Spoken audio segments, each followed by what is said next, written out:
Most people think confidence is something you're either born with or you're not, like height or dimples, or that one friend who somehow talks to strangers without internally panicking.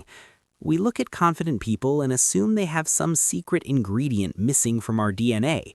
But here's the truth nobody tells you. Confidence isn't a personality trait. It's a side effect of action. Think about the first time you tried anything new. Riding a bike, speaking English in public, answering a question in class. You weren't confident, you were nervous, shaky, and probably hoping nobody was watching. Confidence didn't show up first, it came after you survived the experience. Somewhere along the way, we forgot this order and started believing we need confidence before we act. That's like saying you'll start exercising once you're fit. The biggest confidence killer isn't failure. It's overthinking. Your brain loves to run simulations. You imagine what people might say, how they might judge you, what could go wrong, and how embarrassing it would be if it did. You mentally experience the worst-case scenario so many times that your body reacts as if it already happened. Heart racing, palms sweaty, confidence gone. And the funny part? None of it is real. You just lost a fight to a situation that exists only in your imagination. Confidence doesn't disappear because you're weak. It disappears because your brain is trying to protect you. Your mind thinks embarrassment is dangerous. Rejection feels like a threat. Being judged feels like survival is on the line. But here's the reality. Feeling uncomfortable has never killed anyone.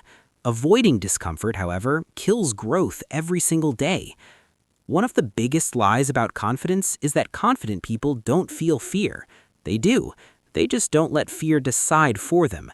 Nervousness isn't a stop sign, it's background noise. Your heart beating faster doesn't mean you're incapable, it means you care. And caring is not a weakness, it's energy. Energy you can use or waste by running away. Confidence grows through evidence, not affirmations, not motivational quotes. Evidence. Every time you take a small action despite discomfort, your brain logs it as proof. I didn't die. Speak once in a meeting? Evidence. Try again after messing up? Evidence. Start even when you don't feel ready? Evidence. And the more evidence you collect, the quieter self-doubt becomes. This is why preparation alone never builds confidence. You can read books, watch videos, and plan forever, but confidence doesn't come from thinking, it comes from doing. Action creates feedback. Feedback creates learning. Learning creates belief. That's the chain. Another massive confidence killer is comparison. You look at people who seem effortlessly confident and forget that you're seeing the highlight reel, not the behind-the-scenes footage. You don't see their first attempts. You don't see their awkward phases. You don't see how many times they failed quietly. You're comparing your beginning to their middle and then blaming yourself for not being there yet. Here's something important. Confidence doesn't mean you'll always win. It means you trust yourself to handle the outcome. That's it. Confident people aren't sure things will go perfectly. They're sure they'll survive if they don't. That mindset changes everything. If you want to build confidence, stop asking yourself, how do I feel? And start asking, what's the smallest action I can take? Confidence hates big dramatic goals. It loves tiny steps. Speak for 10 seconds instead of 10 minutes. Start messy instead of perfect. Show up imperfectly instead of waiting to feel ready. Momentum beats motivation every time. Another trap people fall into is trying to look confident instead of becoming confident. Confidence isn't about being loud, dominant, or fearless. It's about being grounded, calm, present. You don't need to convince others. You need to convince yourself. And that only happens through action. Let's talk about mistakes, because this is where most people lose confidence permanently. When something goes wrong, they don't say, that didn't work. They say, I'm bad at this. They turn one moment into an identity. Confident people don't do that. They separate who they are from what happened. A mistake is information, not a verdict. If you want confidence, get comfortable being bad at things. Awkward beginnings are not proof you're incapable. They're proof you're learning. Every skilled person you admire was once terrible. The only difference is they didn't quit at the embarrassing stage. Confidence also grows when you keep promises to yourself, small ones.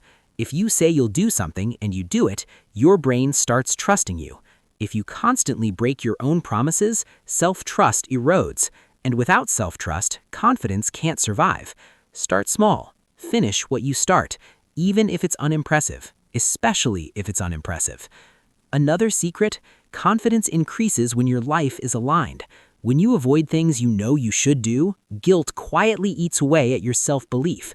When you face them, even imperfectly, confidence returns. Action clears guilt. Avoidance feeds it. Here's the uncomfortable truth most people don't want to hear. Confidence doesn't come from comfort. It comes from repeatedly choosing courage over convenience, from raising your hand when it would be easier to stay quiet, from trying again when quitting would feel safer, from showing up when nobody is watching.